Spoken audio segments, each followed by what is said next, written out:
बिस्मिल्लाहिर्रहमानिर्रहीम। संगियों के हाल चाल ने प्रोग्राम बेड़ा च मैं तुसा मेज़बान मास्टर नबील आमर ते मेरे नाल इस टाइम मौजूद हूँ मौलाना अब्दुल रऊफ शाकिर साहब हूँ, उन्होंने नाल अगे मौजूद हूँ इफ्तिखार साहब हूँ ते मौलाना ज़ुबैर साहब भी साढ़े नाल मौजूद हूँ। संगी बीन भरा बीन गपशप लगी रहनी है। एक दो थोड़े पहले रऊफ साहब कल एक हादसा रूनुमा होया जी, एक डंपर नाल एक नौजवान की टक्कर और जान कीमती ज़ाया हो गई। काफ़ी ज़्यादा इससे पहले भी प्रोग्राम हो चुके हैं कि ये डंपर वाला जड़ा काम है, ज़ाहिरी गल है डंपर वाले भी पाकिस्तानी उन्हें भी काम अपनी मजदूरी करनी है, अपने मामलात करने, लेकिन आए दिन हादसात होने रहने, कीमती जाना ज़ाया होनिया रहनिया। थोड़ी जी इस बारे च भी गलबात कर सा रऊफ साहब की मसला है क्या नहीं असा को कंट्रोल भी होनी है इस तरह के मामला। नवीद साहब मसला इस तरह है कि डैम्पर भी चलाने दे जरूर साढ़े मुसलमान भी और शहरी भी रिस्क हलाल कमाने कारोबार करना है, लेकिन ये जो कद हादसा होया ना जी, इसने बारे कुछ इस तरह भी नौजवान बचाया ठीक है, उसकी ज़िंदगी इतनी जितना अल्लाह ताला लिखा है उसकी मौत इसी तरह मुकर्रर रही, लेकिन बहुत बड़ा हादसा है कि एक नौजवान बच्चा उसी डैम्पर में चले और नज़र इस तरह यह है जिस तरह एक्सीडेंट होया है कि डैम्पर वाले सुनने जी गल आई उत्थे आनी शायद बयाने कि स्पीड से कट सुमारी या की किया है मोटरसाइकिल पिछों भी पता लगे, उस तो बाद फिर तीन कदर लगे जिस तरह भी होया थले भी आ गया, लेकिन ये बहुत बड़ा नुकसान है जी। इन्होंने डैम्पर ने बारे जो टाइम टेबल तय है उसके मुताबिक तुरंत चलो सुबह यानी कि 7 बजे शाम 7 बजे तक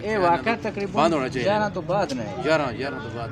तो बाद ना 11 बजे तक बंद होगा नहीं होना चाहिए। 11 बजे बंद नहीं चलो बाईपास रे बस निकल ना जी, बाईपास से एक्सीडेंट होया शहर अंदर नहीं जाना यार, ये जीटी रोड तो इजाजत है रहने दी। ये इस तो अलावा जड़ा ना नौजवान जड़े जड़े साइकिल मोटरसाइकिल जड़े चलाते स्कूटर जड़े चलाते उन्हें के करना चाहिए, एहतियात और हिफाजत वास्ते उन्हें के करना चाहिए। मसब एहतियात यही है कि हेलमेट ना इस्तेमाल है और अपना जितना भी सेफ्टी कर सकने करनी चाहिए नहीं है, तो एहतियात भी ज़रूरी है, लेकिन जिसने मुकद्दर तक दुख लिखे है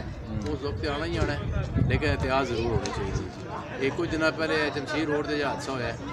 डैम्पर ना वो भी जी जी, लेकिन उसने अंदर तो बिल्कुल अवसर देखी जो डैम्पर नहीं है, टाइम टेबल भी नहीं है, मेरे ना टैम्पर गुजारना नहीं है, लेकिन वो मजदूर जो तो छुट्टी की थी उसकी ज़ात आ गए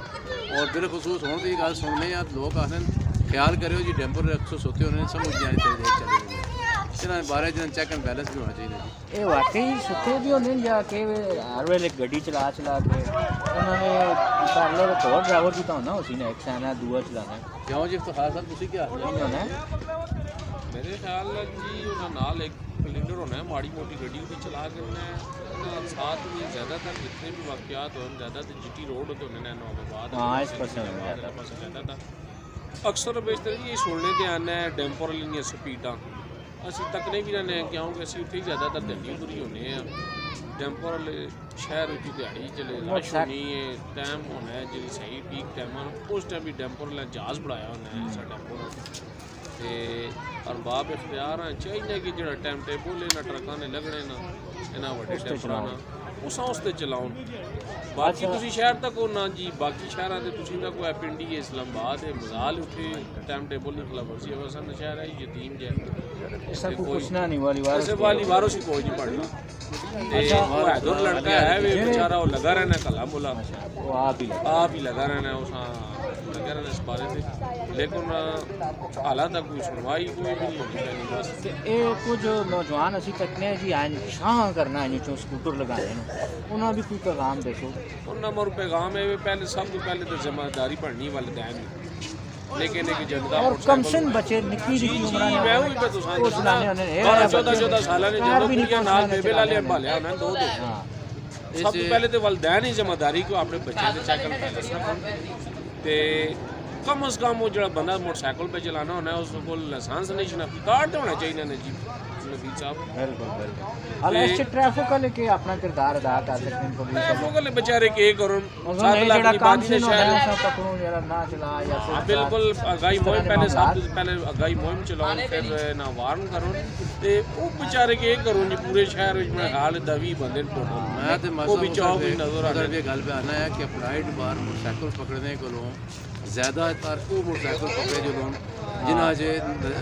निक्के निक्के बच्चे बचाने पैने और जो लोग चलने पैने उन्होंने बारे जो थोड़ा जा अच्छा ज़बार साहब तो सामान लगना कुछ ठंड लगी कोई नाश्ते की चाय नहीं मंगाई तो चाय बस मंगाने हैं जी चाय मंगाओ तो उन्होंने भी कोई गपशप मारो ठीक है अच्छा ज़बार साहब तुसा रखे स्कूटर कोई नहीं मोटरसाइकिल सर मैं तो मोटरसाइकिल के खिलाफ हो नहीं खिलाफ तो तुसी जो सुना कि इसका गलत इस्तेमाल जड़ा है करने में वो खिलाफ असल जो जरूरत की चीज़ था इफ्तिखार साहब की गल आखी ना इन्हों की गल बड़ी मजबूत है कि वालदैन अपनी जिम्मेदारी जी ना उस देखो अगर बच्चों ने तो मतलब इसरार करने नाल अगर उन्होंने मोटरसाइकिल चलते हैं वक्त तो पहले उन्हें फिर तरतीब भी समझाओ तरीका भी समझाओ रूल रेगुलेशन भी कोई चीज़ है ना तो उस तो अलावा वालदैन की जिम्मेदारी है कि वो बच्चों वहाँ जिस तरह तरबियत कर सुन बच्चे फिर उसी तरह अगर बद सुन तो चेक एंड बैलेंस होना चाहिए फिर अगाई जो ना बड़ी ज़रूरी है ट्रैफिक में कानून भी फॉलो किया जो लेके मोटरसाइकिल चलाने वाला बंदा और रक्शे वाला बंदा वायलेशन बहुत ज़्यादा करने रूल में मैं अक्सर देखा है रक्शा ड्राइवर और मोटरसाइकिल बहुत ज़्यादा वायलेशन है इस अगाई बहुत ज़रूरी है असी असल हजूम है ना इस वजह तो करके तरबियत में बहुत ज़्यादा फुकदान है तो ड्राइवरों की गल भी ठीक है कि वो भी सुते होने नो मुसलसल मतलब कि चला के उसका तरीका यही है कि चले बंदा समझे यार हूँ मैं स्टैमिना जो खत्म पे होना है वो सैड नाल सैर रहे खिलार के घंटा 2 घंटे किसी होटले ते किसी मतलब है कि CNG या किसी पेट्रोल पंप पे 2 घंटे से सैर बिल्कुल फ्रेश हो गए 2 घंटे बाद बैटरी चार्ज हो गई बहरहाल ये जिम्मेदारी नहीं गल है काम तो सारे करने ही पैसे उन्हें काम तो नहीं रोक सकने प्रोग्राम जो ना साना बेड़ा वो जारी है ठीक है राव साहब हूँ थोड़ी देर चाहन अभी आख सुनो तो गल है जो वेड़ा जो प्रोग्राम है इस बुनियादी तौर पर असी जो ना अपने टैक्सी में कोई ना कोई इशू होना है डिस्कस करने डंपर जोड़े नो उन्होंने एक तो पाबंद किया वे कि वो अपने टाइम पर आउन तो वजन फिर स्पीड ना जोड़ा काम है वो स्पीड भी हिसाबी किताबी हो नौजवान जड़े जेडे एक ही टायरे ते चलाने होंगे ना अल्लाह ने वास्ता ने बहु भी भी परेशान करने हो तो अपना भी सारा कुछ कहने ने ये जेडे एक ही टायरे वाले जड़े ना ये भला हुए ने ये मेहरबानी करो ये काम छोड़ो सलेंसर काट के जेडे चलाने नो मगजे ने फीते लाए वाले नो वो भी ज़रा होश ने नाखुन के नो फिर असा ने कानून नाफज करने जोड़े हज़ारे इन्हें जिन्हें पकड़ना चाहिए वो भी कोशिश करो कि ये जो 12-14 साल ने बच्चे निके निके मोटरसाइकिल चलाने जिन्होंने पैर भी नहीं पहुँचना तले ऐ तो मना भी नहीं पहुँचना छोटे होने ना हाँ तो उन्हें भी ख्याल करना चाहिए तो एहतियात बहुत जरूरी मोटरसाइकिल जरूर चलाओ एहतियात ना चलाओ तो डंपर वाले भी चाहिए अपने हिसाब किताब च रह के डंपर चलाओ और जो टाइम टेबल है उसके मुताबिक चलाओ क्योंकि वो 11 तो बाद हादसा होया है बहरहाल और 4 तो बाद दुआ आप करने हैं जी हाँ जी मैं बंद करो मैं चाहना बस करो